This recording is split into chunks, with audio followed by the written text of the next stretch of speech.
real and anticipated threats to our revenue. So, for example, the property values are not growing at the same rate.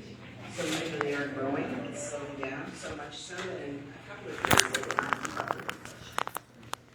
So we're going to be running out of money for the folks. We're not. The rate was 8.7 this year. Last year it was 10.5, and the year before that it was 12. So you can see that the rate of growth is slowing down. We've also already experienced federal cuts and a lot more threatened. And our state legislature also, at the end of June, finally passed a budget, and they cut substantially. The business rent tax was eliminated, the sales tax holiday was, for back to school, was made permanent.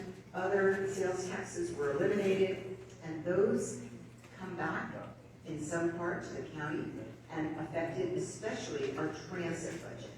So we're going to talk about that when we get to transit, but transit took the biggest hit from those changes, and transit is not supported by any other dedicated source of revenue, so really challenging for us. There were also some line item videos, like our library. We have some improvements in our libraries, some programs to reduce pedestrian and bicycle accidents and deaths, some parks money, Biscayne Bay and Tri-Rail, all took hits in the state budget. So the result, next slide, is overall a gap, a projected gap, which we have to close. We cannot deficit spend in money in the account, right? We have to live within our means, and we have $402 million gap to close. So what does that look like? We'll get into it in a little bit more detail. You can see here in the green section of our almost $13 billion budget, a third of it is our capital. So that's our building, our infrastructure that we're building. That is not where the problem lies. We've invested a lot in infrastructure, and that is not where the gap is. Then the operating budget is 2/3, a little over $8 billion, and we're going to get into that a little bit more because that's where we have to find the savings. You can see on the bottom right, relatively just a little over half is proprietary, which I'm going to describe a little bit more in a minute, and the rest is tax supported. And the proprietary, again, cannot touch to balance the budget. Only the tax supported, and even further we'll break that down. Okay, so now let's talk about the operating budget. So again, proprietary is our airport, our seaport, solid waste, water and sewer. Those are the proprietaries.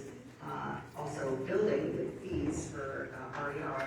Basically, those are fee-based programs. So the money they make stays in those departments to run those departments. And they cannot be moved into other departments. And we don't put general fund, which is our really big challenge, 402 general fund. We don't put general fund into those budgets. Libraries and fire rescue have their own property tax or millage, and it's restricted by law to those departments, libraries and fire rescue, so we cannot look to those. So which are the ones where there's some ability to make the necessary cuts to achieve the $402 million? Those are the ones on the right. Animal services, our nonprofit funding, our constitutional offices, our corrections and rehabilitation department, cultural affairs, parks, transportation and other areas. That's where we have to look to find $402 million in savings. Akila, there's okay. So the general fund is 3.4 billion of the 4.15 is tax supported. So we're basically down to 3.4 billion is the pot that we have to look to make the $402 million cut. So that's it, 402 million out of 3 billion. All right, next slide. So this is a little bit more detail about where we get the money. You see the property tax is, of course, a very big component, and so is the proprietary, and those we can't touch. We have federal and state grants, although those will be shrinking. And sales tax, I want to point out a little blue sliver on the top called gas tax, because we're going to talk about that as a possible source of additional revenue. All right, next slide. So this is how the gap breaks down. The largest portion, about 44%, is for the constitutional offices. So again, it all comes from the same pot, and we have to fund those offices, so that's about a little less than half of the total gap. I want to point out as well the transit shortfall. That's the gray slice on the left. That is 13% of the gap.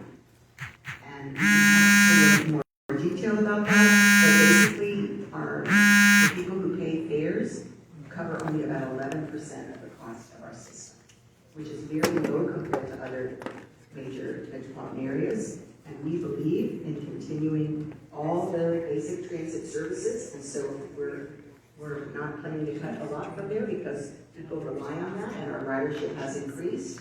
And we also have a very high rate of free and reduced transit. 40% of our riders at free or reduced transit. And we're going to do the very best we can to make sure that everyone who's eligible finds out about that, and that we support you. Why they're good with the hat? Oh, right here. Michelle, do you need me for anything? No. Okay, good. All right. So next slide. So as we looked at this big gap, we said, what do we need to focus on? So there's a seat right up front for there. our That way you can turn and get For sure, everybody counts on their trash being All picked right, up. yeah. Everybody depends on clean water coming out of the tap and their sewer flushing. We all depend on public safety. That's number one. We can't compromise. And keeping people safe. We're proud that we are considered one of the very safest metropolitan areas in the country. So we also know that social services are very, very important. And then that's my story. And we have a lot of services provided through our existing departments. We'll get into that in a little bit. But we also are working on what we call the no wrong door strategy, where everybody, no matter where they go, can get access to the services that exist. And we partner across our departments, but also we partner with our community. So we do everything as a continuum, a one-stop shop, basically across our county to meet needs.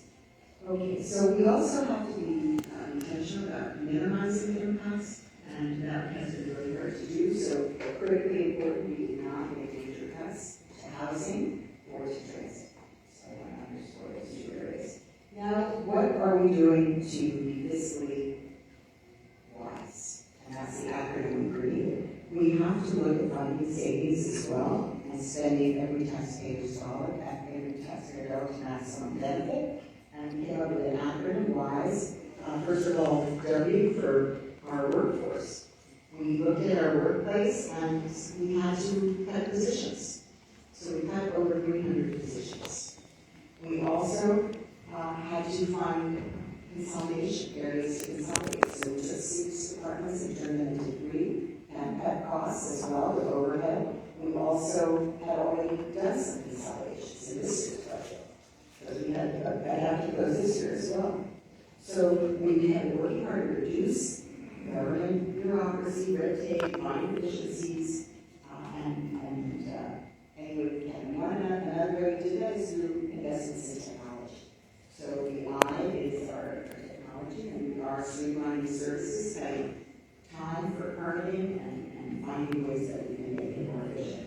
And the savings, yes, for savings is the combination of departments. For example, our juvenile services department and our community action and human services department is one of the ones we combined because we're serving families from birth to older age, and so it makes sense to have a continuum. That was part of it. And in the budgets that we had to cut in the general fund, their cuts ranged from 10% to 35% of general fund. And finally, on efficiency. There are some old rules and regulations. We're reviewing all of them. We're going to be taking these back to the commission. We're appropriate to ask them to help us streamline our application for various services and permitting and different things. So this will help us reduce time and money for our staff and for the community. So we're thinking not just this year, we're thinking into the future. We know that this is not a one-time situation. It is going to keep recurring, and we're going to have to be facing shortfalls again next year. So we're trying really hard to create a new leader county government so that we can continue to perform and provide basic services. Okay, next slide. So what are some ways not just to cut, but we can increase our revenue so we can avoid setbacks? So one way is our gas tax. So the gas tax is what you pay at the pump. Right now it's 3 cents per gallon. It's pennies on a fill up. And we are allowed by state law to collect 5 cents on the gallon. The other counties in the state, over half, collect the full 5 cents. In South Florida, the other South Florida counties collect 5 cents. The money from the gas tax goes right to maintaining our roads and our transportation infrastructure. So we think, especially with the headwinds on general fund, that this is an important, logical, sensible thing to do. And we hope that our county commission will support the increase in gas tax. We're also proposing a small increase in solid waste because it costs more, and also because we have decided that we are going to build a waste to energy facility, and that's going to cost money too. We have to think of the future, so $7 maximum per household per year increase proposed, which is a 1% increase. We're also looking at our water bills. So water is not just about getting clean water. It's also protecting our pipes, our plants, our infrastructure, and we are out of compliance with federal and state law. We've been working aggressive. We're almost done. Standards, and this is basically about making sure we get safe water, and we won't be able to stop polluting into our air and upstream. So that is important as well. And finally, the transit fare. The transit fare has not gone up in over 10 years. We know for many this is a hardship.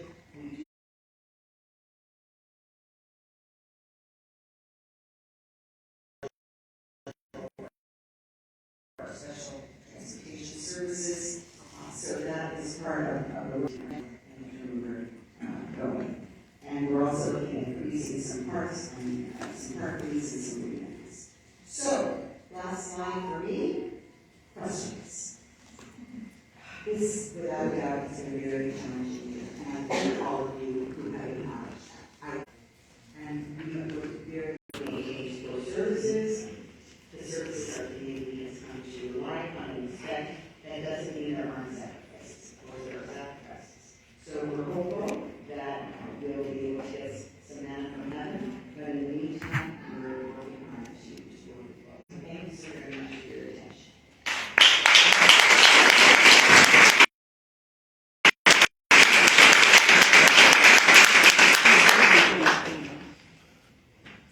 I do know we have many here from our county staff, and I think we're a great time to identify them so that we can understand.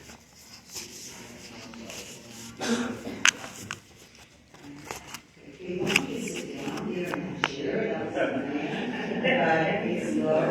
The last one I was high, so it was sleepy there, so I'm gonna stand up.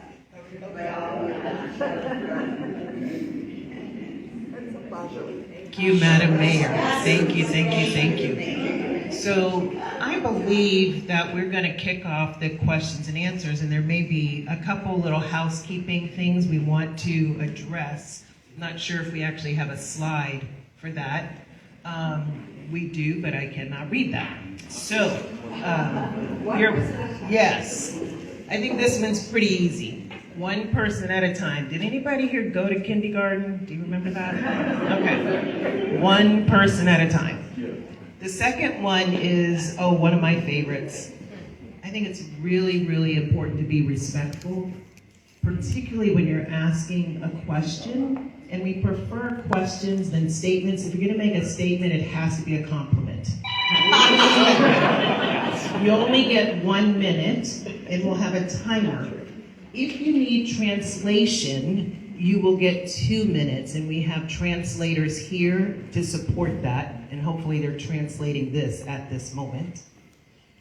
The other one is that we'll have runners, and they're going to hand out numbers. So if you want to go ahead and put your hand up, you'll get a number, and then your question will be asked in those respective orders. This is a budget conversation. And so in order to make sure that folks who came here to speak specifically of that, we really would like you to prioritize your questions around the impacts of the budget. We will have many, many more conversations, many, many more opportunities to talk about other things. And then lastly, there are 2 budget hearings where you have other opportunities to share your voice and your concerns. So limit to 1 minute, be kind, respectful. If you need translation, you get 2 minutes, and raise your hand if you would like a number. So I'll give them a few seconds to hand out those numbers. In addition, I would love to do a shout out to the directors and the staff that are here from the mayor's office in Miami-Dade County. Could you give them a round of applause?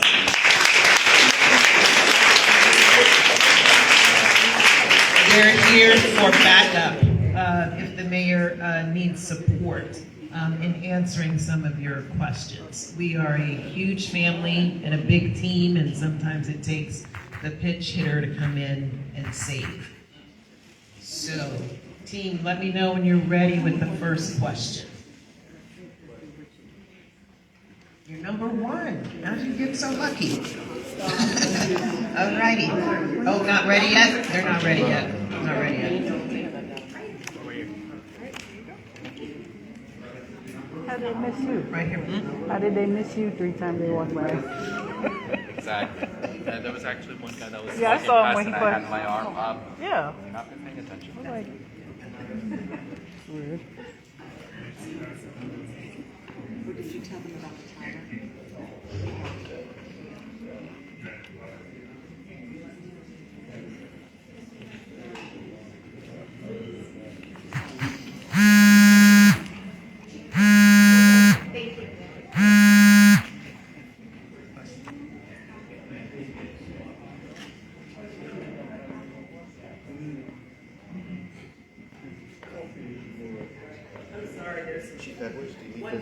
There's one more rule, which is the runners hold the microphone.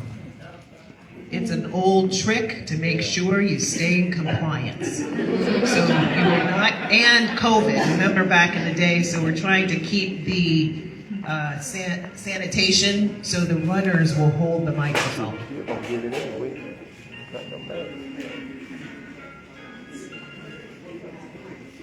Good evening, everyone.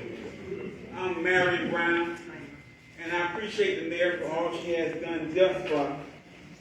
And the budget, it comes up once a year. But it always seems like when the budget comes up, my neighborhood gets left out. And it's for the period of time, over the period of years, my community has been left out. I look at a lot of districts and a lot of areas where a lot of commissioners doing a lot of jobs in their areas. But when it comes to District 3 and District 5, we always put on the back burner. I know a lot of funds come in from Tallahassee and it comes in from DC. But those funds are not getting distributed in the community that I live in. The only thing that's getting done with the budget in my community, and it's no offense against the mayor, but she's doing a great job, is that I raised the question at several meetings, at the commissioner meetings, and everyone that came to the mic spoke about their community. I got up to the mic and I spoke about my community. In another 2 or 3 years, I won't have a community. It won't be a place where I can go and say I grew up here, or I was raised here, because it's going to be demolished. And they've taken it all away. Thank you, sir. Thank you. So the community is Brown Sub, Liberty City over time. So this is a main concern of mine. So this year, I appreciate the budget can consider us. Thank you Thank so you. much, Mr. Brown. You are a great, great advocate. You show up, you always speak so well to the needs of the community. And I do want to underscore our commissioner, that one. He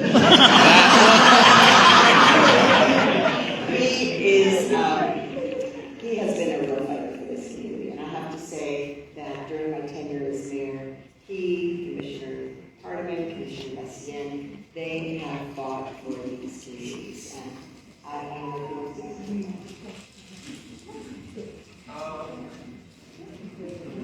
truly. Let me just reiterate what I said before, it's really tough. I appreciate his comments, and he is definitely a voice, definitely comes from the commission. I want you all to prioritize your questions to the mayor. So when you have a question, get up, ask the question, and let's deal with the question. Because truly our budget is the greatest expression we have. And so this isn't, it's not a perfect document, but it's a very imperfect situation. And so if we can just get to the questions, because honestly your questions will generate interesting conversations. We are going to have a workshop on this, and then we still have our budget hearings. And so it's possible for next thing, but this is an information-driven process. So let's get into it. So thank you. Number 2. We have an Office of Equity and Engagement in my mayor's office. And that is the first time ever that we have done that. I want to emphasize that that's why we have that office. And of course, we work very closely with the community for that purpose. And certainly listen and are concerned and work hard to try to make sure that every district gets what it needs and its fair share. So, yeah. Please. Good morning there, good afternoon. Thank you so much for holding these open forums. We appreciate it. I'm Reverend Sherlane Stevens. I am the pastor, senior pastor of the United Methodist Church, and also the current president serving for PACT. And my question is, what if the strategy was used to underfund or to not fund some of the social services? In particular, my concern is the eviction diversion program that we've discussed with Nehemiah Action earlier this year, and the promise of $3 million towards that, as well as the farm share subsidy. Our church has partnered with Farm Share for several years, and we received a letter from them that they were not going to be funded. These are issues that really affect the basic needs of our community members and citizens, food and housing. And so with all of the other not the other taxes, but all the other cuts to SNAP and Medicaid and other types of vital services that we are going to be experiencing, what was the strategy that was used and how did you determine to prioritize what not to fund or to unfund?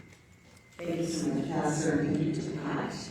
And I, by the way, have been a member of PACT for decades, I think, and certainly a strong supporter of the citizen-based advocacy that PACT does so well. So the eviction diversion program was created out of the housing crisis that we declared in 2023, along with our Office of Housing Advocacy. I do see that we have Dolores Holly, if you could still on Dolores, so everything that you'll hear. She runs our Office of Housing Advocacy and helping thousands of people to find housing and to avoid eviction or delay eviction, and in partnership with this eviction diversion program that was created. So we do have funds dedicated in the budget to continue the program, and it is moving over to our Office of Housing and Community Development. Do we have a representative here from the office? Yes. Very good. Yes, excuse me. So please, okay. So let's please talk to our Housing and Community Development in more detail, if you would. I know you've written a letter and you've spoken out about this, of course. We are hopeful that we'll be able to add some additional funds to what we've already committed. It was my intention, $3 million over 3 years. That was my intention, but I know we could definitely need more. We need more. So we're hopeful to do that. And as far as how we chose, we simply could not choose. So we said, we're going to look at core services, we're going to reduce where we can, and after that we still have to come up with our $402 million. So we did look at our grant funding and essentially took it out of the budget, all of it. Now, that's not to say we don't think it's critical, we do think it's critical. And if we can, we would love to put it back. So we're hopeful that we'll have the opportunity to put some funding, but we will never be able to reach the level that we were able to with the federal dollars, the American Rescue Plan dollars, that helped us during the COVID time. Thank you very much. Number 3. Number 3. And then if number 4 could maybe raise their hand, that would be great too. We got 3 here and number 4 is in the front. Number 4.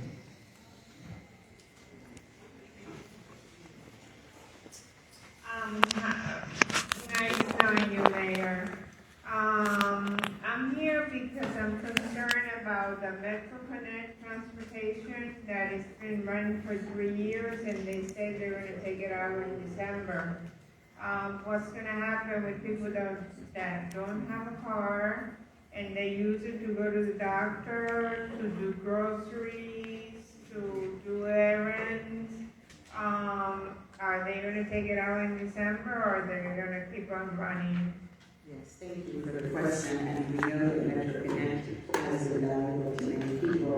We also have MetroLink, which was circulated in certain areas, and the MetroLink has been converted. I don't know if it's all the routes or most of the routes has been converted into new bus routes. So we're looking at where there is greatest need. We're hopeful that with the elimination of MetroConnect, which we are planning in the budget, it's a very expensive service, and the number of people that it helps is small relative to the overall system. But we want to be sure that everybody has access to applying for example, special transportation services, because some people, I think, using MetroConnect would be eligible for that. We want to support you to apply for that. If you have any reason why you cannot, a physician says that you need help for transportation. But as well, we're going to talk to private vendors possibly, and others, not at our expense. We cannot afford to pay for MetroConnect. So if there are companies that want to provide that service, we'll work with them to try to provide. Our Director of Transportation and Public Works, Stacy Miller, is here. There's Stacy. So if you don't mind, if you want to go ahead and connect with Stacy to get a little more detail, that would be great.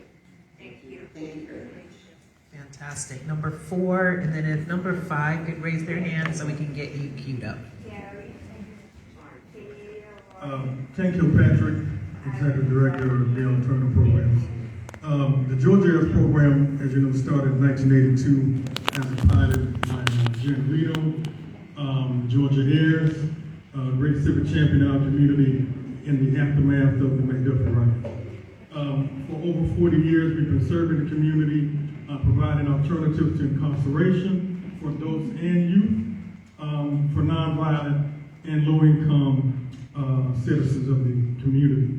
So we provide pretrial release and pretrial intervention, which is a unique blend. In other words, we provide social services to those folks that we also release from jail. But I wanted to bring this very important point up to you, which is the fact that for every person that's released in the adult program, for example, we release them at bond hearing, so that's $232 last time we checked.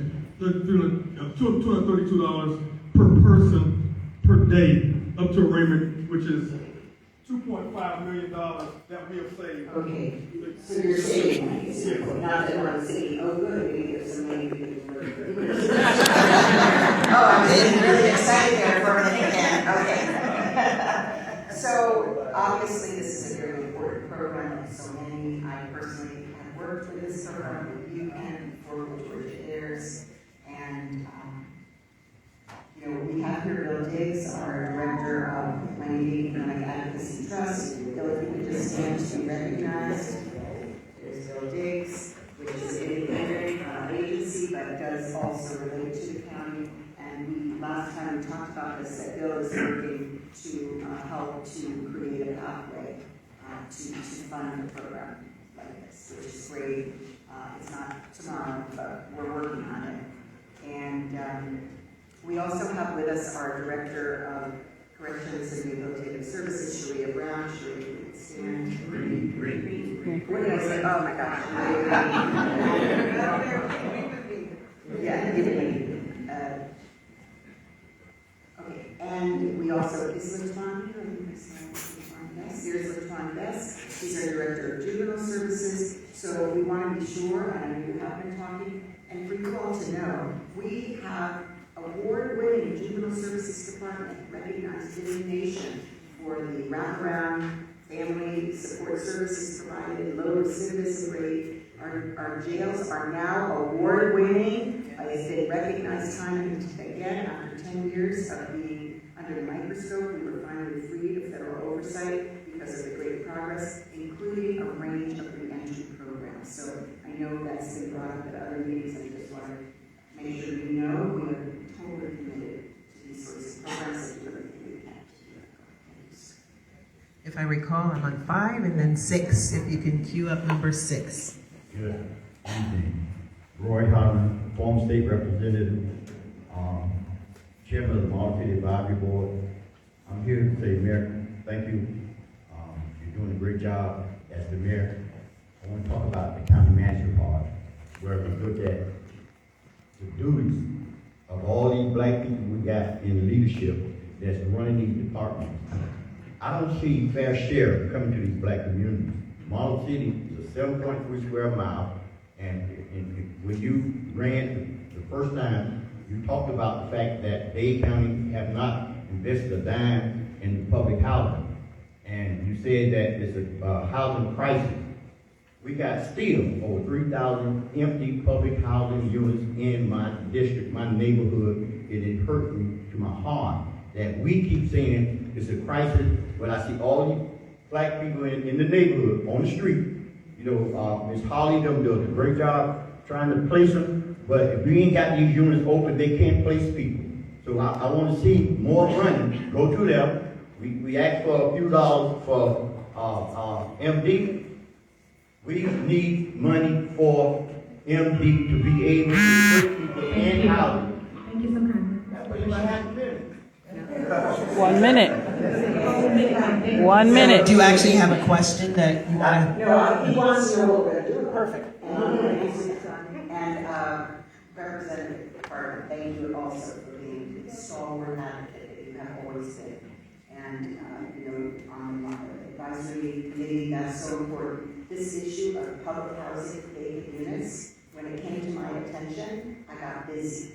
And I directed our former director to open as many of them as possible. They were being kept vacant until the big project came along, and that was going to make years. And I said we could not afford to wait. We needed to put in repairs necessary for people to do that. And I know it was several hundred units that were activated. Yeah, because my brother and my sergeant at arms, we ride around together when we committed those projects, just so you know. So we're aware. So we call out, and this department has been extremely aggressive to move them forward, and some of them are in procurement, and some of them have already begun. But I'm with you 100%. We cannot afford to leave any habitable, with a little love, unit vacant during this terrible crisis, and that has been effort.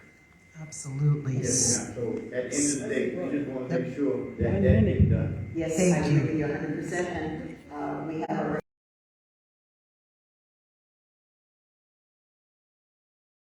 at the Hard Rock Stadium. With the increase in total activity taking place there, the residents of North Dade, particularly those of Manhattan surrounded, encounter traffic situation at every point in time. With FIFA coming here next at 7-day games within the 30 days, and with the lack of parking facilities in and around the stadium, where are we with the North Corridor as it relates to your predecessor had a smart plan? We were number 1. You came in, we still number 1. Whereas is the North Corridor is going to help in terms of reducing the traffic concern that we have as a nightmare for everything that happens at the stadium. Thank you so much for your advocacy as well. Yes, it's a traffic nightmare. We understand that. You know, the North Corridor was promised. It was promised when it was going to be a full penny. It became a half penny, and so many of the times were this long before I was in county government. And we've been trying to catch up every ever since. It's truly a challenge. And I do have to tell you, we now have an administration that is not necessarily prioritizing transit. We do not know what the federal investment will be. We definitely have headwinds about our corridors. The good news is, I know we're up here in the north, but the South Day Transitway Metro Express is going to open up. It is going to alleviate traffic in the south end.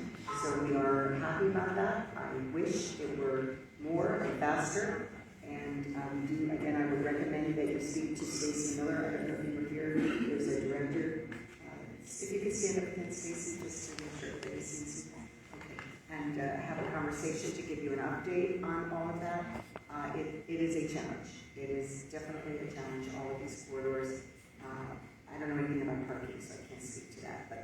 But the public transit is the answer to traffic. So we need to continue to enhance our public. Number 7, and then let's queue up number 8. 7's on this side, thank you. And if number 8 could maybe raise their hand, that would be great. Good afternoon, Tom Lamarca from West District. I want to thank the mayor, Oliver Gilbert, county staff that's here today, hosting the opportunity of this budget meeting, and allowing us to participate.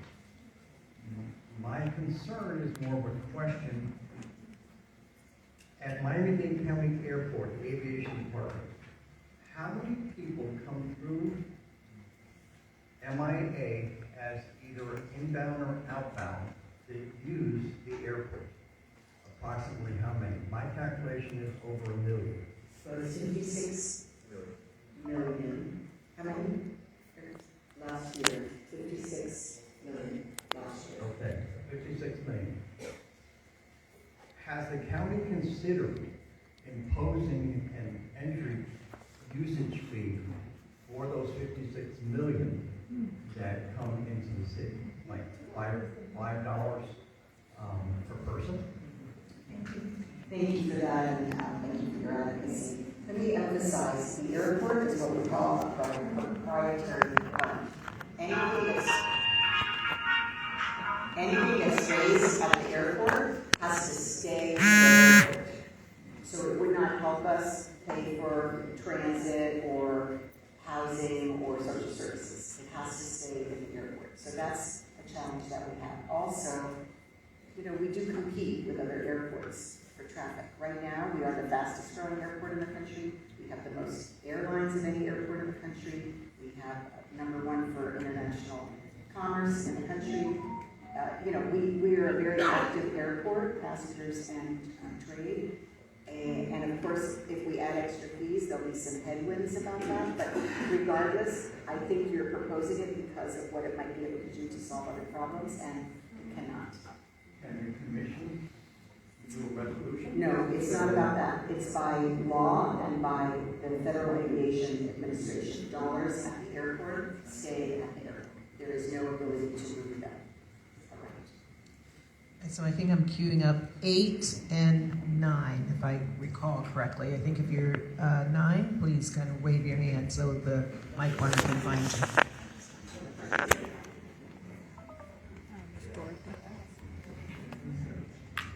Good afternoon, Mayor Palmer, and thank you for being here.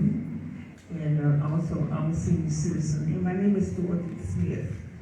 So I just wanted to say, because I heard you speaking on the news, did you say that property taxes are not going to be raised this year? That is correct, ma'am. The property tax rate will not increase. Depending on your value of your home and what the property rate says, you have a representative. The rate will not go up. That is correct. Now, they have to vote again at the commission whether they'll keep it flat or it was for the last couple of years. They're still going to vote on that. The reason I say this is because I'm a senior citizen myself. You see, Miami-Dade County has a shortfall. Well, I want to let everybody in this room know, and that is Miami-Dade County Building Committee. I'm a senior, so my money is also limited to once a month. Yes. So I go to the executive office there, and they told me they would give me 30 days. We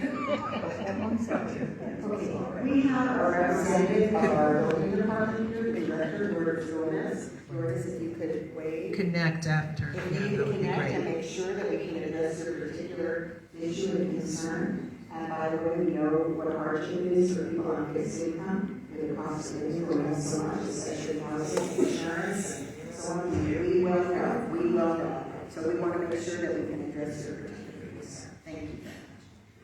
I think we're on number 8, and then I'm going to queue up number 9. Is that right? I was queuing up number 10. Queuing up number 10. Raise your hand for the mic runners. Good morning. Good evening. First of all, I want to say it's embarrassing for us to say have 1 minute and tell the truth. We didn't vote on it. That's a discrimination against them. But when development comes, they get 4 and 5 minutes. Okay, when I see it downtown. Y'all just passed the $46 million for the World Cup to come here. Not looking at the situation we in now. All the things, events that the Hard Rock having, how much revenue coming into the budget? How much revenue, because it's checks and balance now. We talking about the budget and finance department. But we always come through this situation when you cut and live people's jobs. We need to know how many lobbyists here right now who doing development. They working in the county. Who paying their salary? Big time people here. It's not a county issue, it's a corporation game going. And we suffering behind it. Thank you, sir. Thank you for your regular advocate. Yeah. Mayor. Yeah, you know, it's interesting. I heard this from a gentleman at Walmart. So, in a prior life, I was the mayor of Miami Gardens. And events at the stadium are interesting. Because when you pay property taxes, you pay on the value of your house. The value of the stadium isn't just assigned because of its square footage. It's assigned based on its usage. So as they have more events, they actually raise their own taxes. They pay more in taxes. So when people would ask me that when I was mayor of Miami Gardens, I said, well, the reason why we were able to add 4 and 5 more police officers is because they added tennis. They added tennis. And then they added Formula One. So independent of any community benefit agreement, every time they have more events that generates more revenue, it actually raises their property taxes. That's the first thing. The second thing is that, you know, I've heard people politicize World Cup. It's important to know that this wasn't the mayor that signed the bid. This wasn't the mayor that signed the bid. But the World Cup didn't just say they were coming here. We actually invited them and we bid for it. The mayor of the county signed the bid. And when you become mayor of the county, you become a county commissioner. You're not just for the good stuff, you're there for the obligations also. So when we put it down and we say, hey, we have to do this, the reason why we say we have to do it is because we signed a bid and said we were going to do it. And I hear folks politicizing it. The truth is that as I walk around and talk to folks, and I've heard the comments, I think we're on 10 now, people are basically talking about things they want us to do. And I can appreciate that, but when I was mayor of Miami Gardens, I would have this conversation at the same time I had the millage conversation. Because if you want, you know, Metro Connect to keep going, it's not free. When seniors take the bus rides, it's not free. The meals that we provide for folks, it's not free. So we know we have a situation where the federal government's cut money and the state government's cut money. None of the services that we provide are free. When we do something one year to do the same thing the very next year, it costs more. The very same, if we just maintain the level of service on everything, it's going to cost more. And that's what we're running into right now. And so I can appreciate the fact that everyone here wants us to do more. I want us to do more. These conversations are best had when we're discussing the millage. Because what I used to say in Miami Gardens is, hey, we can do whatever you want to do, with the understanding that we have to pay for it. Now, we can pay for it in a user fee, which means the person who actually benefits from it, they can pay more of it. Or we can pay for it with a tax, which allows us to spread out the costs and keep it cheaper for everybody. Those are our real options. And so you're not going to hear people just say it to you straight like that, but that's it. If you want it, we got to pay for it. I get all the talking points. Oh, we can have it. We can just make it more efficient. Listen, this county government is run on people. It's with people. Our biggest cost, people. When you say, hey, we're going to find efficiencies, you're talking about firing people. When she's eliminating those positions, a lot of those positions have people in them. Firing them doesn't necessarily make the situation better. So I would just add that, but that's the answer. Thank you. Did you answer it? I know. That's not what you asked. That's not what you asked. 10 and then queue up 11 so the mic runner can find you. 10 and then 11. Yeah, I know. I got a whole page about my Madam Mayor, very tough budget. I know that the sheriff is also asking for about $50 million more than what's allocated right now. And I just wanted to say, I guess, to the commissioners that please, we clearly can't afford that, especially not while we're cutting staffing at the Office of Housing Advocate, the Eviction Conversion Task Force, and so forth. So just wanted to say that. My question is actually about our investment portfolio, which I know is really more about long-term financial stability. It helps us ride short-term crises like the one we're in now. And so I know we have about $151 million in bonds in Israel. Israel's bond rating keeps going down. By some ratings, about A- and B+ at this time, and on a downward trajectory. And so I'm asking, what can we invest in that would be more financially responsible, that would bring money to our local economy, and more morally responsible, as I know you've recently spoken out about the crisis in Gaza. Thank you. So this question is coming up a lot, and I'm sure there are others that are going to speak to it. The investments are made through fiscal stewardship, and certainly if bonds are not producing revenue, then that is important for our finance team to review. So apart from any of the concerns, the humanitarian concerns, which I share, is the issue of is it sound financial policy. So I know that will be examined by the finance department. As well, we have a representative here, the clerk comptroller, who oversees our financial policy. So, your concerns are there. Thank you, Madam Mayor. I'll just add that we have a very diverse portfolio in which we invest the funds. That diverse portfolio has actually benefited from the fact that under Madam Mayor's leadership, our bond rating has gone up year after year. And that's because of good fiscal stewardship, which the commissioner just spoke of. And so we are actually making money on our money in a very diverse set of ways. If there should be consideration of changing any item in that portfolio, the finance department would bring that to the county commission, and then the clerk would execute on that mandate. So that's how that works. But right now, our portfolio is serving us well because of its diversity. I do want to add, because I'm very proud of this, when I learned that we've saved $500 million Correct. because of our bond rating going up and our ability to increase the return. Yes. So it's, that's, excuse me, since I was elected. So $500 million, you're very welcome. Thank you. Awesome. 11, 12? 11. And then queue up number 12 so the runner can find you. Good afternoon, everyone. Good afternoon, Madam Mayor. Thanks for the opportunity to be here. Actually, we are all an agency working with FarmShare. My thing is more of a request. It's not more like a question, to be honest. I'm asking to please, consider to fully fund FarmShare, because the work that they're doing in the community is very vital.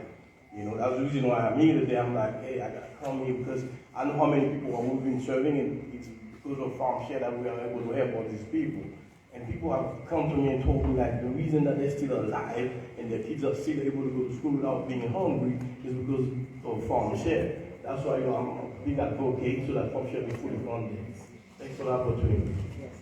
On your commission, we'd like to say, whatever you want to say again, this was extremely difficult. I'm very close to FarmShare. I'm very close to Curly's House. I'm very close to so many safety net organizations, and we know we're coming on harder times. We know all that. So we're hopeful. But right now, the balanced budget required us to make those cuts. We have relatively conservative estimates. When we get money in, we'll try to make adjustments. I don't want anybody in this room to think that you're going to be fully funded. That's very unlikely. So just saying that very clearly, you should probably begin to adjust your expectations. It's going to be hard to fully fund to the prior year's levels. And so when we talk about how we fund CBOs and the great work that you all do in this community, I appreciate what Farming Share does, but we just can't fully fund this year. That's going to be difficult. And in the coming years, we probably need to have a more robust conversation, not at budget time, about how we actually fund CBOs. Because in the real world, your recurring expenses are being funded with non-recurring dollars. That's not a formula for you having consistency coming from the county. And so please adjust the expectations, start to figure stuff out, because even if we can come back and as we get the numbers in, we're going to try to. It's not going to be fully funded. I'm sorry. Thank you for that. 12 and 13.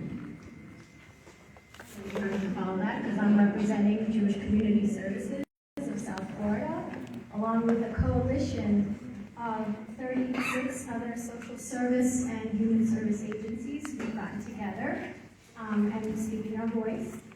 These programs make the difference between hunger and nourishment, healing and despair, hope and homelessness. We serve from Miami Gardens to Liberty City to South Dade, helping individuals need home care, food, and mental health. Every day we feed the hungry, counsel traumatized individuals, and support families in crisis. As Vice Chair McGee reminded us, these services aren't extras, they're lifelines, including his own. You asked for a manna from heaven.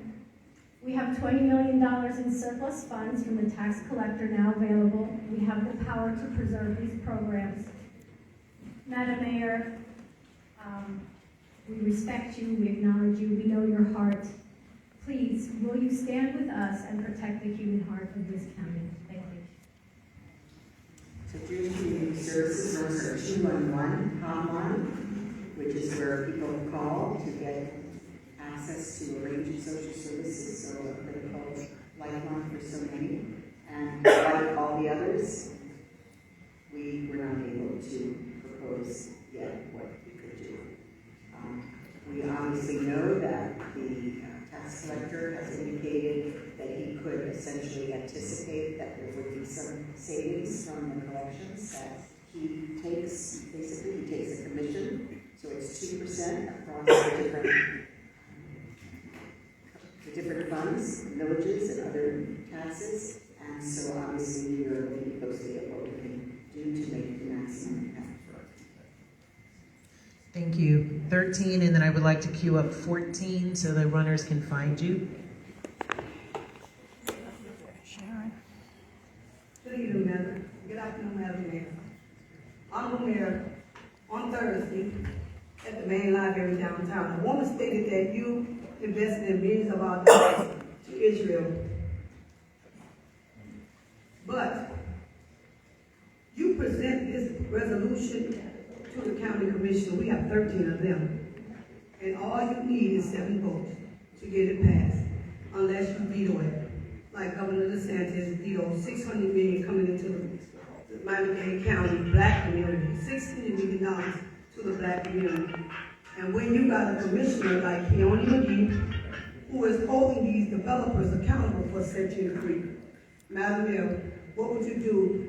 What kind of ordinance will you implement? Well, you are just a county manager.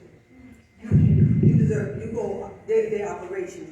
This is 13 county commissioners is the one that vote for your money. She just presents it. They vote on it. Thank you, Sharon. Sharon, thank you, that was really clear. I appreciate that. And I wish I could present, Sharon, I wish I could present items like that to the commission. That's not how I work. You understand? So I wouldn't say I'm just a county. I wouldn't say that. I wouldn't say that. It's a strong mayor of Miami-Dade County. Yeah, I'm a little bit more than that. That's a strong mayor. but still, the legislative body, like you said, is the commission. So what we do with the budget is we present. We do the best we can, and we know that there's going to be feedback from the community, there's going to be feedback from the commission. And at the end of the day, the commission will pass the budget, and we try to work closely with them to get it across the finish line. Round of applause for our strong mayor, please.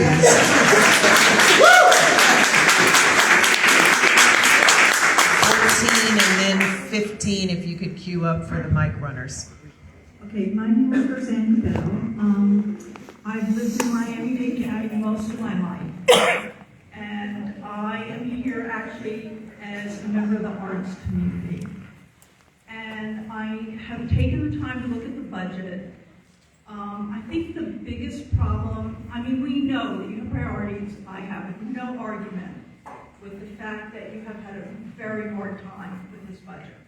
But I think that our community feels a little bit disenfranchised and like we've been thrown to the curb. And I think there are some ways that could be changed without changing the budget.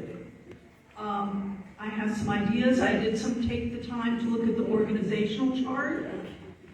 And I reached out to my commissioner, did not get so much as we got your email. So I would really like to talk to someone about, and I sit on grant panels, I am engaged, so I would love to talk to someone about. Thank you. You can be assured that we're talking to you. Okay? Thank you so much. And of course, we're looking for ideas. We appreciate that. And I do want to emphasize that arts are critical as well. I know that you know that. Yes, because I've met you at many arts events. Yes, I am a regular, that's for sure. They even included me last time in the summer shorts. I was there and they made me part of the play, actually. No, I totally recognize that it's not a frill, it's an essential for all of our well-being. That to be said, just to be clear, the cultural arts budget is under assault because a portion of the grant dollars are from general fund. So it goes into the general idea of we don't have dollars for grant programs. We still have money. We have money from the tourist development and the convention development taxes. Those still exist, and of course we'll utilize the combination that we proposed of arts, culture, and libraries together would not take away our commitment to the arts. We will still have leaders in the arts community running the arts programming. The library is a dedicated millage, so they can't just take over and spend all their money on arts and culture, but they do have cultural programs, so it is of added value. And I would encourage you to talk to Ray as well, Ray Baker, our director, who would be the director of that joint department, if you will. And he is very committed to continuing to have arts and culture as critical parts of our community. But we want to hear your ideas. Thank you. Any good ideas about how we can improve administration? I'm happy to take. And of course, Mr. Baker here is also really excited about the opportunity to enhance our arts and culture with the funds that we do have available. So I think I've queued up 15 and 16, if I am correct. 16 for the mic runner. Good afternoon, Mayor. Touch the mic. I love when you say you're a social worker. I still want to be a social worker. You do better as a social worker than a mayor. Again, my name is Khalid Mirza. I'm a social worker, volunteer, unpaid. Thank you. We're running free clinic here, UHI Community Care Clinic, for the last 16 years. For the people, they have no insurance and no money. Paper, I don't care. We've been running this show for the last 16 years. Lately, we're seeing more people coming to our clinic because they're having a job, they lost a job, or they are losing their Medicaid. So they're coming to us. Every time I need money, I have to go talk to my board, twist their arm and beg them for the money. We got some small grants from the different organizations. Is there any possibility we can get some money from the Dade County because those patients going to end up in other hospitals, clinics, going to cost a lot of money. We can provide a service. So I just want to commend you. This clinic, which is located in Miami Gardens, is extraordinary.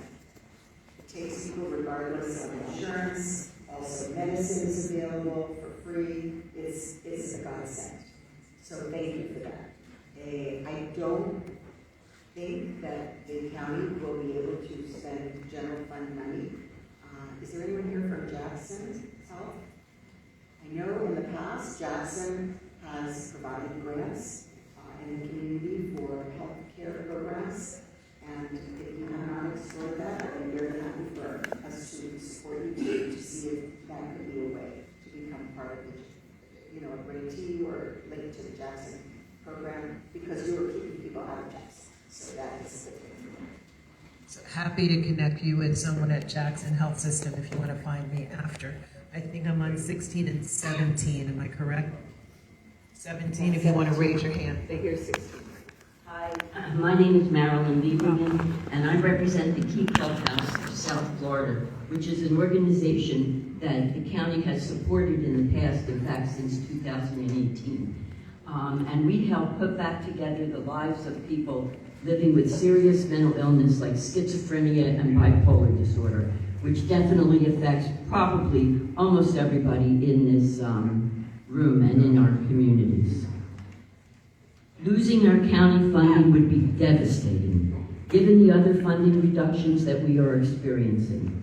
Employment for our members is at the core of our program, and it will be very hard to find funds to replace the county grant. Sorry. I am also the mother of an adult child who has struggled with schizophrenia for over 25 years. The Key Clubhouse has helped him be part of a community that is moving forward and toward more independence. You said that we should, I've heard other organizations in the past that have spoken out, and I'm speaking out, and please hear my words. Thank you so much. And I'm very familiar, as you know, with the Clubhouse and the important services that are provided, and recently opened a second residence in the part of the county. Just about that, and certainly we will do it. And we did want to thank you, Mayor, for your personal words with our members. Yes. Thank you. 17, 18, I believe. Miss Joanne. Great, thank you. Thank you for being here, first of all. I'm Joanne Harris. I am the founder and the CEO of Alliance, the Musical Arts Productions Inc., which has been serving District 1 for 33 years. We are a micro nonprofit. We do a lot with a very small amount through our Youth Arts Miami grant. However, when COVID hit, we recognized that things have to change. We made several pivots, and now we have to pivot out. So I'm hoping that there are some other musical arts type of programs that are here in District 1 that can pick this up for us. The thing that I wanted to ask, are the fundings for the cultural affairs coming from federal, state, or local? One. Number two, is tourism still an option? And number three, I wanted to ask about urban gardening. We were talking about the farm share. This is a great location to grow things. And if we can teach the different communities, it might be beneficial for all of us. Thank you. Thank you so much for what you do, and as you say, arts are really essential. Do you have money for the school system or the school system? No, all of our private schools and Okay, so I don't know, I mean, Arts for Learning is one of the organizations that does their arts programming into schools, and I think, it might be worth connecting with them. I don't know the full range of their programming, but and there might be some other groups that are county-wide that maybe you could support in this area, and you have your state rep here, who would be happy, I'm sure, to learn more if you don't know anything about it. The funding for arts comes from a variety of sources. The federal dollars don't flow through the county, to the best of my knowledge. Some grantees do get federal funding, and of course that's been cut, as I understand. The state also had dedicated monies, and of course last year we got our in all of those. This year, I think there might have been some, but it was not very much. Maybe, I don't know, we took whatever, some of the things over there.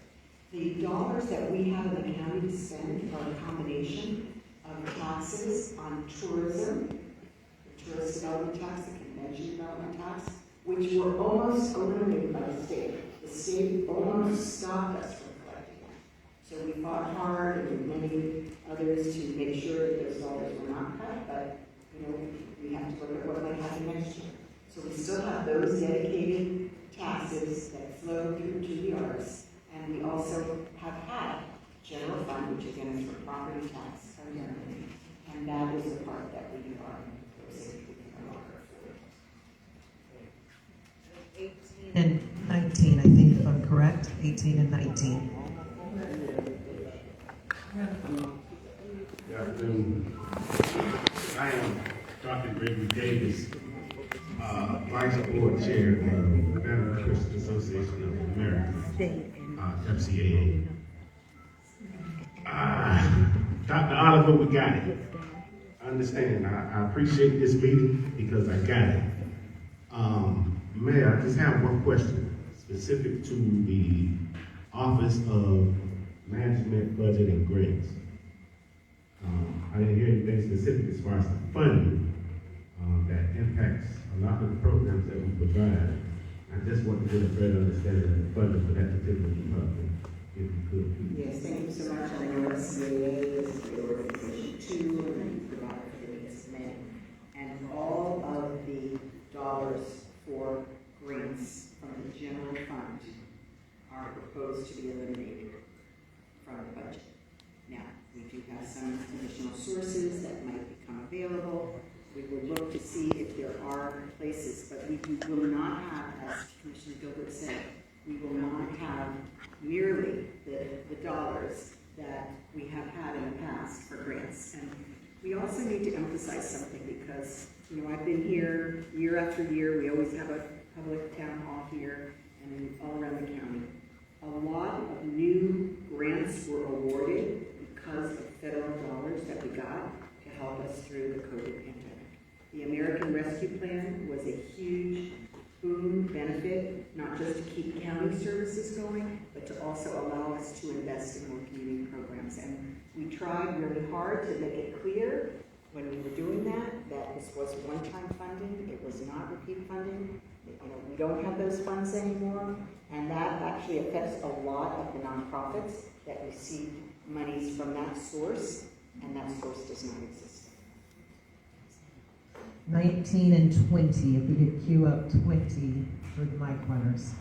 Thank you. My name is Gladys Ramirez. I'm an arts advocate, and I appreciate your compliments about summer shorts, which may not come back because of the funding cuts that we're facing right now. To Commissioner Gilbert's point about paying for the things that we want, my question is for everyone in Miami-Dade County about county revenue sources. At your town hall presentation last week about budget cuts, it was followed by a very informative presentation about how great Miami's economy is right now.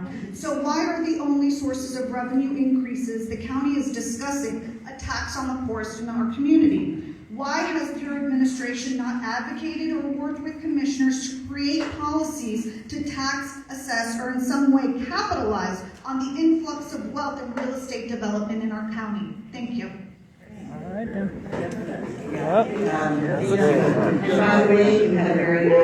Thank you, because we can't. We can't. Cut her off. Like, I love those types of remarks, but we just can't. The legislature actually limits what we can do and how we actually create taxes, because we can't. You don't think that we would have had the idea, hey, the billionaires are here, let's charge them more. Of course we would have, but we can't. And so I appreciate the passion in your question, but those types of questions actually mislead the public, because we can't. We don't sit around saying, hey, we don't want new streams of revenue. We do.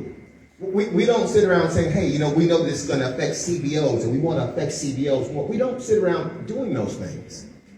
It's a lot easier when you're not limited in your suggestions by the actual law, by the construct, by the Constitution, by the legislature. It's a lot easier when you can just say, hey, why don't you just tax the rich more? Because we can't, is the answer.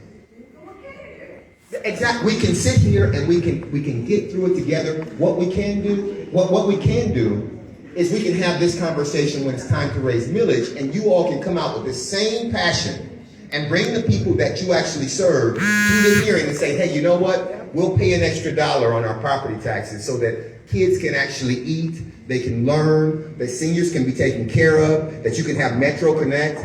You can actually have this conversation when it's actually time to decide how much you tax yourselves. Yeah, it's very tough. It's very tough for everybody. September 4th and September 18th. Yeah, but that's okay, they're not gonna do that in those. Yours, Ruth. You know, it's not just what Commissioner Gilbert might want to do or what I might want to do.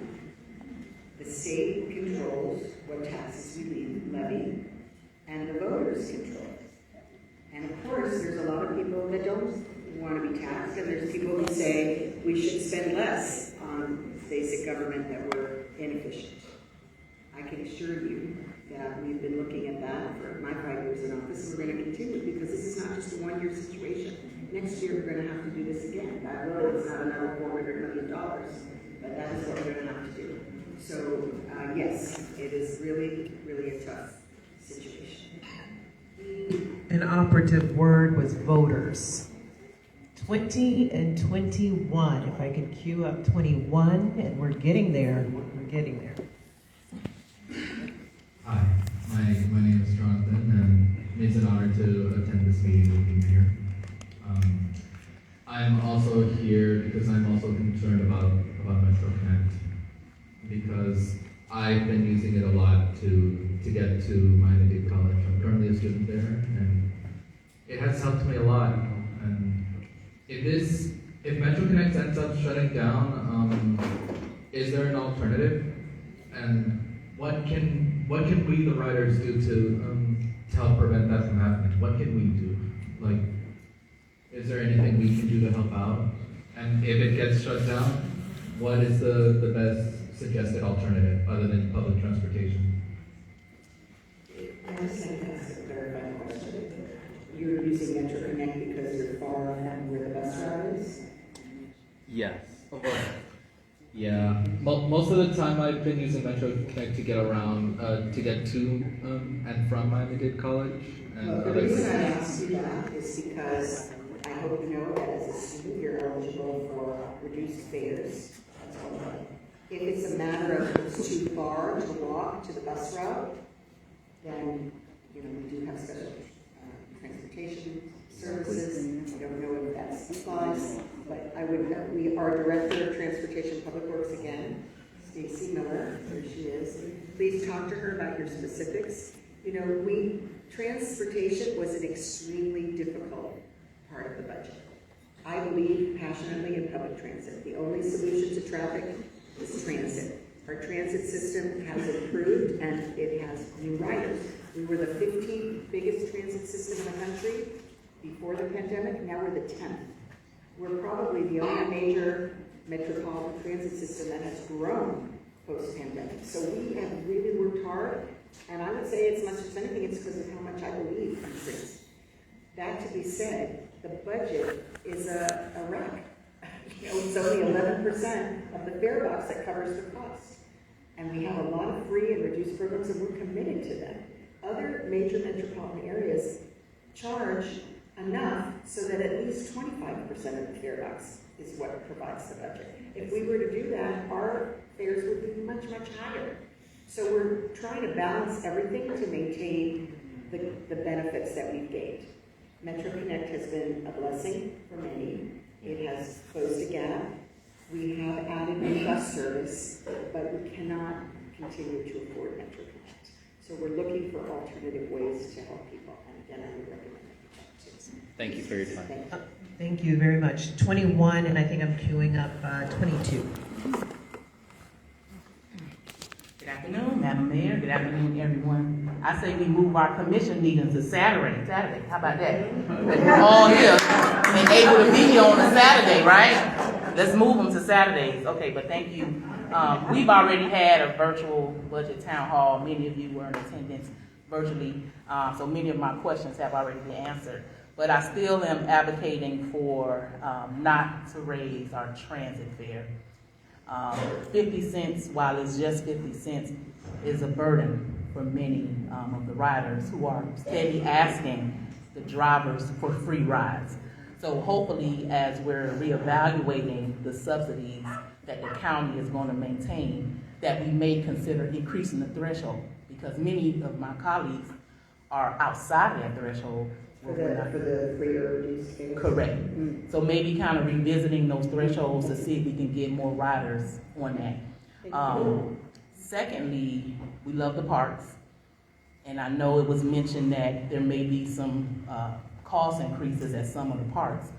But then as I kind of look through the budget narrative, I see that the underline is going to get some additional money. So I just want to hear about that, and if I'm wrong, please correct me there. And then third and last, wanted to know, it was mentioned that there are some positions that are going to be cut. Sorry to hear that. We don't want to lose anyone to lose their job. But have we also looked at the county facilities that are underutilized?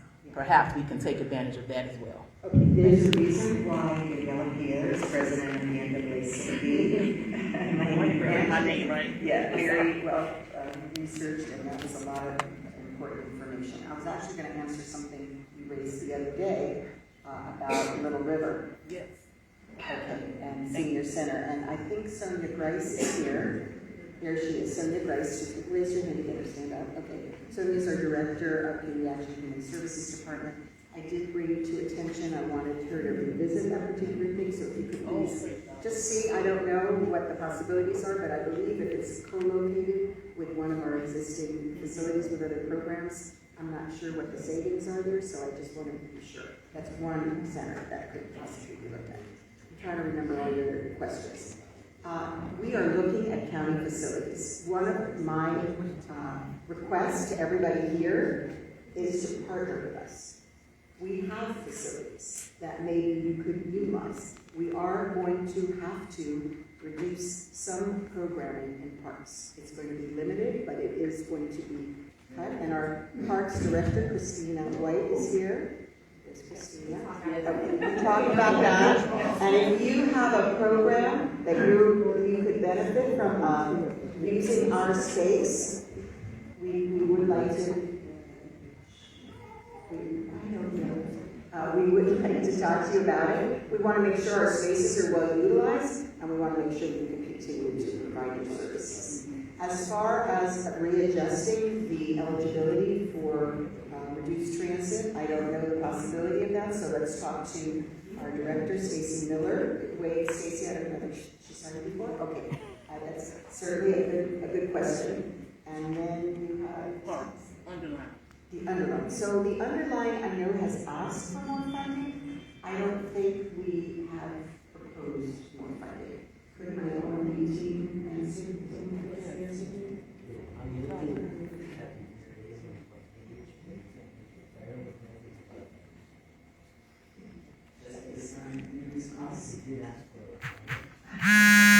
So yes, so this is a project that is with my government, and they did ask for a lot more, and apparently it is in the proposed budget for a 5% increase. So that's okay. Thank you for pointing that out. Yeah, on the underline, I'm gonna find it in the budget, because one of the things that I'm very attentive to is when folks come to the county and they pitch a good idea, it's always theoretical. What's happened with the underline is that the county has ended up paying a lot more than we were supposed to.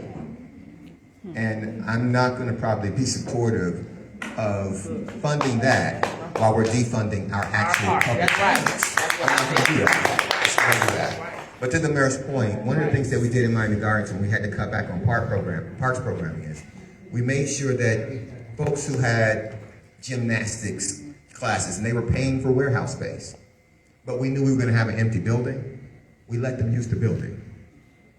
And it allowed them to actually cut back on costs on one end and use our facilities and still keep our parks programmed. And so I'm not saying that's an answer for everybody, but that's something you should probably really take seriously, because the cost that you incur just to actually house your program is it's probably your biggest cost, overall in operations. If we can help with that, if we're going to have a building available and you have a need for space, I think it's a great way to actually partner as a community to provide services to the community. So thank you. Very good, thank you. That is our time. Thank you. 22 and 23. And then just as a reminder, if you want to follow up on what Commissioner just said, Christina White, if you could just stand again, is our Parks Director, and she's happy to talk to you. And also our libraries, by the way. Ray Baker, yes, and stand up, our Library Director, and our Social Service Director, Sonia Grace. All three of them are looking for ways to partner to provide new space wherever possible. Excellent. Very good. Good afternoon. Thank you, Madam Mayor, commissioners, and staff for all the work and dedication you do in our communities. As advisor of the NAACP, also the orchestrator of Together for Children, my question is, can the Peace and Prosperity Plan look into still supporting Together for Children? We are dedicated 6 neighborhoods of leaders, organizations, and community members really dedicated to stop gun violence through preventative measures, as well as gun awareness and safety programs. So please consider keeping Together for Children alive through the Peace and Prosperity Plan. Thank you for what you do Together for Children and our important coalition around the county. And the Peace and Prosperity Plan is in the budget. It's funded by the revenue we got from getting the naming rights of our arena to Kaseya, the company that has the naming rights. And thank you for raising that point. I'm not 100% sure about where that is, and maybe we could check that out. Well, okay. So will be Sonia Grace's department as well. So we missed 22, so I'm going to do 22 and 24, but I also wanted to note, we have about 10 minutes left, but our goal is to get through all the numbered questions. So we will do our best to make sure our responses are expedient. I'll be sure. Good afternoon, Madam Mayor, and to everyone here. Thank you so much for being here, for all the elected officials who've come out, and for all the heads of departments. We really appreciate it. Thank you for the presentation. It helps us to understand so that we can make sense of all of this. I'm here, Michelle Prescott, as an advocate for the historic Hampton House. I've been on the board, serving on the board since 2018. I'm now the chair of the board. And first of all, I want to thank you for the support that you have given us over the years. And literally, without the support of the commission, the Hampton House wouldn't be there. And the late great Dr. Enid Piggy and her advocacy. What I would like to know is, because we are concerned of not just about this budget, but about going forward. I heard Commissioner Gilbert say that there is no recurring budget, no recurring funding for recurring expenses that we know are coming down, that we know we all have. What are the conversations that are happening around that, and how can we get involved in that? What should we be doing? Well, basically, it's a new day in county government. I could just say it that simply. It's a small county government. We have constitutional offices that take from the same kind of money, and we have expenses that keep going up. All the headwinds that I described, right? The perfect storm. That's what we're facing. There are basic services that people turn to, and those have to be a priority. So, depending on the county for grant dollars is not a long-term proposition. I think that's what our commissioner very clearly said. That to be said, we want to be able to fund our nonprofits and our arts and culture. So we're always going to continue to look for ways. We've got a couple of ideas that we're circulating, but we don't have any assurance. We're also talking to our philanthropic partners, but they don't necessarily have more revenue either. I know Rebecca Fishman-Lipsy, who is the Miami Foundation, is really thinking hard how to create some new momentum around giving in this new climate, if you will, and we're talking to other funders the same. Well, that's my excuse to tell you that Linda Shatterford, who you're going to be calling, here she is, Linda. Hello, Linda. Wave. Linda is our lead on our nonprofit capacity in the county. And so please take a conversation with her. We have done some workshops, we continue to do workshops with the philanthropic sector. We'll do more, and we definitely will be putting the word out as we come up with ways that we can help and work together. Thank you. 24 and then 25. Good afternoon, Mayor and Council staff. My name is Linda Lam, a resident of District 10, and I'm here with Engage Miami to uplift the young people's budget priorities. As a resident who cares about how public dollars are spent, I find the county budget almost impossible to understand. It's only available in English, even though nearly 70% of Miami-Dade residents speak Spanish at home, and over 24,000 speak Haitian Creole. That's unacceptable. We deserve a budget process that includes all of us. So will you commit to creating a budget interactive tool, one that's multilingual, accessible, and easy to use, so residents can actually understand by line item where their tax dollars are going? The budget interactive tool would empower residents to access and understand government budget allocations, enabling more informed and meaningful participation. Thank you.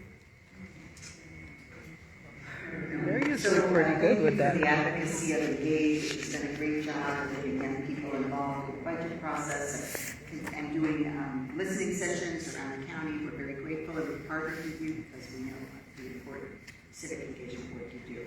And the tool that you have proposed and helped design is definitely under review. I told another member of your team yesterday to get together with Jen Baez, who is the lead on it now. We've had some people who are working on a lead, so there's maybe been a little delay there, but very grateful.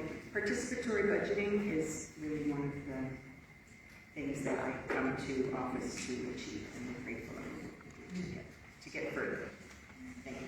Excellent. And Jen Baez is not here, but Manny said if you want to raise your hand, and perhaps you can get more detail on how we can work together to move something forward. The county is obligated to ensure we meet our ADA requirements, so we're fast at work ensuring that everything we put on the web is available to all in accessible ways, and we're looking at innovations and technology for the language And as as well. far as language is concerned, you can on the website. Correct. Pick other languages. I don't know how extensive it is around all the details of the budget, so we will look into that. There are definitely AI tools that can help with that. We maybe can help make it easier for you to find them. I'm on 25 and 26 if I... Good afternoon. Thank you, Madam Mayor, for holding these conversations and for thoughtfully considering recommendations. I'm Naomi Fisher, an artist who was on the original Art Basel Host Committee since 2000 and have played a large role in keeping the spotlight on the local arts community, their nonprofit Bass Fish Invitational. Now, many artists and orgs are priced out. We can't afford the city we helped grow. In addition to the arts being a primary draw for the rising profile of the city, every dollar invested in the arts leverages an additional 42. The arts mean business. My questions are, in merging the libraries with cultural affairs as a move of efficiency, how are you going to track and quantify said efficiency? What was the thought behind merging 6 departments into 3 when other departments are being split? In trying to improve a bottom line, are you sure we're getting the biggest bang for the buck with these structural and budgetary changes? Ray Baker is a great leader, but adding arts to libraries is a huge ask of any admin leader. We had Maria Laura Leslie, a leader with decades of experience in understanding running cultural affairs.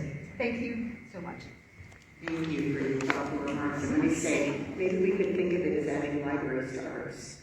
Just saying. We have Ashley with us here, who's our Deputy Director currently of Cultural Affairs, and if you could have a conversation with her, that would be helpful. As far as the merger of departments, Cultural Affairs is a relatively small department. We did merge 6 into 3. We also merged others in the course of my time as mayor. The only department we're separating this year is Department of Environmental Regulation Management, and that is specifically so that we can address environmental concerns more efficiently. And it is something that has basically been called for in the community and from our board, a desire to have a standalone that focuses on the environment. That's a different reason and different from the others. We save about $33 million with those mergers, and the creation of the separate department for environment doesn't cost us anything because we're not adding additional administrative staff. They will utilize administrative staff. Excellent. 26 and 27. Good afternoon, my name is I was a little late because I had another engagement. But Madam Mayor, what I'm interested in is Community Action Agency.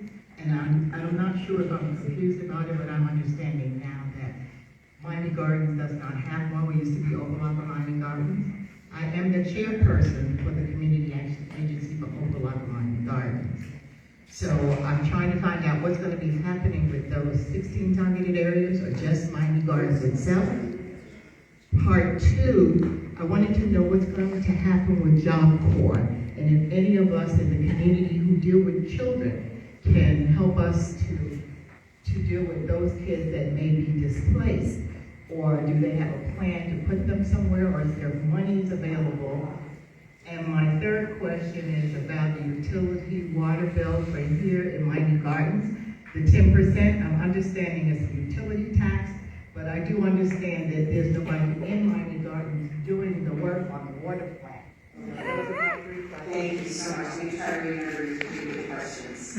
As far as what we're doing with community advisory committees, Ms. Ursula Price is our engagement team that handles that. So if you could speak to her, she can be under. I'm not able to at this time.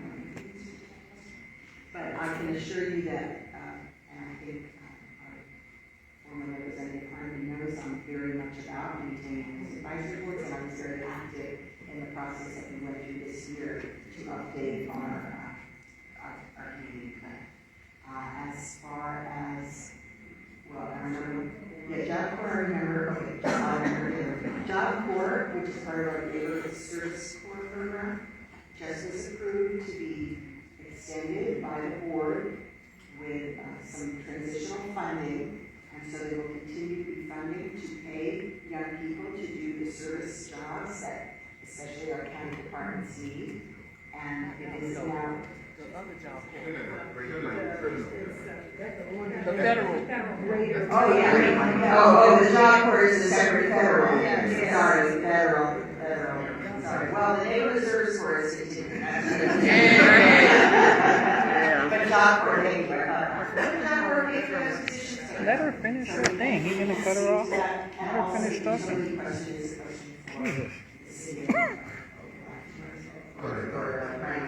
Well, the utilities tax are taxes that the legislature authorizes for any city to charge with regard to any utility that's in the area. Generally speaking, why they actually pay the 10% utility tax is while they might not own a building, we still have to maintain roads for them. So like you pay property taxes and we have to provide those services. When they have to fix something, we still have to block off the street for them. I mean, so that's the way the legislature provides an opportunity for municipalities to charge these larger corporations who are running easements through your county, through your roads, but not actually contributing anything. So that's why you pay the utility tax. And with regard to Job Corps, I'm not sure what the status of I know the federal government actually cut them, right? They want to limit, but then they went to court, and I think the court reinstated, said they couldn't cut them right away. But they are eventually going to be eliminated. So we know that we're actually looking at things that we can do, because we don't need the kids who are in that program to be homeless on our streets. And so Job Corps is one of the true jewels of this, not just this community, but this country. And that it takes young people who are in some respects are really aimless and they don't have opportunity. It teaches them, gives them a college education, gives them skills. And I think one of our auditor, Yinka, the commission auditor, used to be a participant at Job Corps. And so we're looking to see what we can do. Yeah, and it's a beautiful facility that we have there as well. And I think what they did was they turned off the tap and then they let people spend it all over the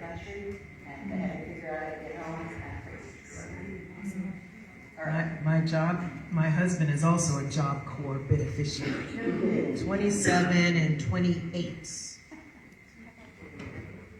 Good afternoon, Freema Engelberg from St. Thomas University. I want to thank you for all the support you've given us and for partnering with us in what we think will be a great workforce development program. So anybody here wanting to partner in the food service industry, please reach out to us.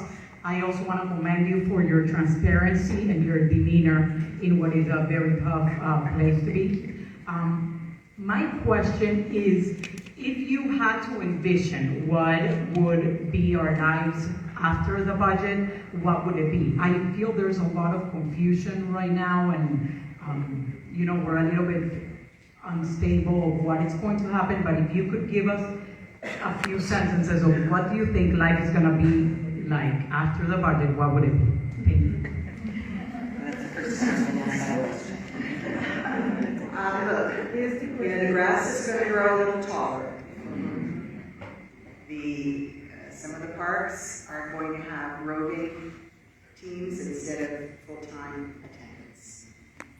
We're going to have a lot of groups in the community that maybe it wasn't their only source of revenue, but it was an important source of revenue that are going to be trying to figure out how to continue to provide that service. People that had some personalized transportation assistance are not going to get it. People are going to lose their jobs in the county. Hopefully, we tried to minimize it, but, we kept positions vacant so that fewer people would be affected by it, but people are going to lose their jobs. I think those are some of the highlights. I would also say, is it Churchill? No, don't let a good crisis go to waste. I've heard the term partner several times here. I would challenge folks who want to partner to make sure you don't leave here without finding someone who is also doing work in your space, because we're only going to get through this together. And so I really appreciated your compliment. Thank you. Mayor, and I would just add one thing. Churchill, I quote Tim McGraw. He has a song that just says, "We carry on."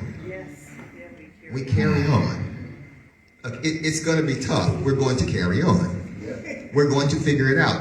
It's dangerous right now what the legislature and what Congress was coming out of those places and how it affects us as states right now, because we're the most recovered economy in the country after COVID. We're the place where everybody wants to be. So ultimately, they're messing with something that really wasn't broken in that way. But we're going to carry on and we're going to figure it out. That's together. But I think to underscore, this is not the end. Right? There's going to be more opportunities to partner, but also more challenges. So that is true. So while Miguel cues up Tim McGraw, I'm going to look for 28 and 29, I think, and 30. 29.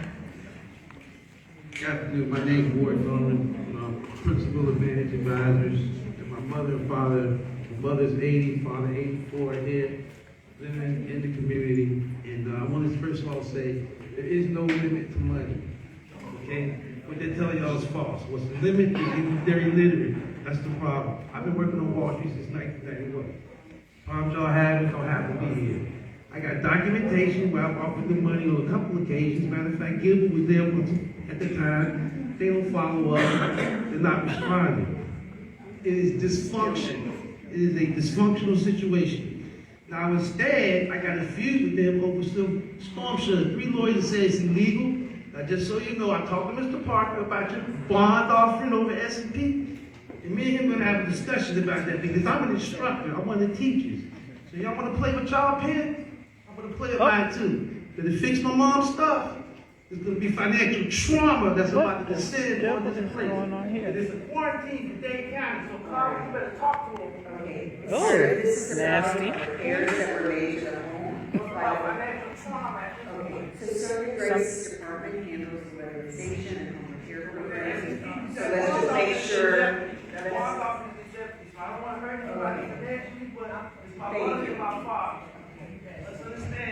Thank you. And number 29, and then unfortunately the mayor has to start transitioning. For pictures. Okay.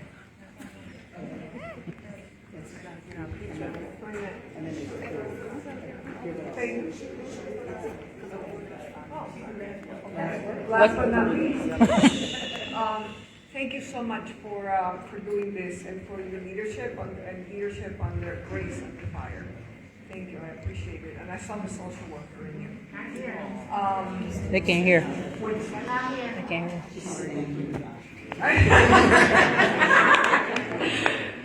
I have a question for you, but I have a question for the audience. Part of the reason we're where we are is because of decisions being made in Tallahassee and in Washington. What are you willing to do in 2026 to remove the people that are making these decisions?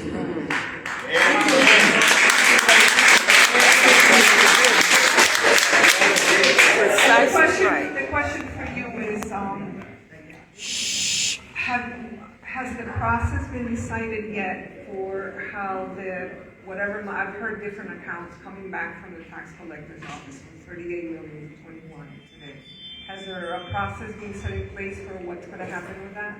So the process is just what we said. The commission is going to do the workshop. We're going to put together some proposals. They'll discuss them. They'll make changes. The budget will be passed, and ultimately the board of county commissioners will decide on the budget. Just to point out, there's also a need to think about potential disaster in future years.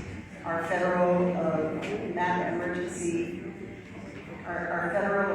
management office is also under threat as to whether, and so we have to also be mindful and prepare for disaster.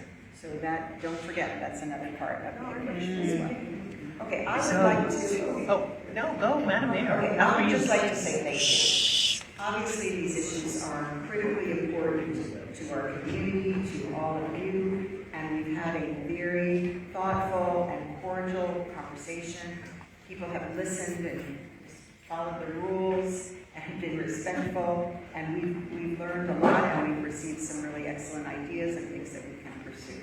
So please take the time. We have many department leaders here to help you with concerns, and thank you so much, and God bless you. Thank you. So we are so grateful for you all being here. Please, God bless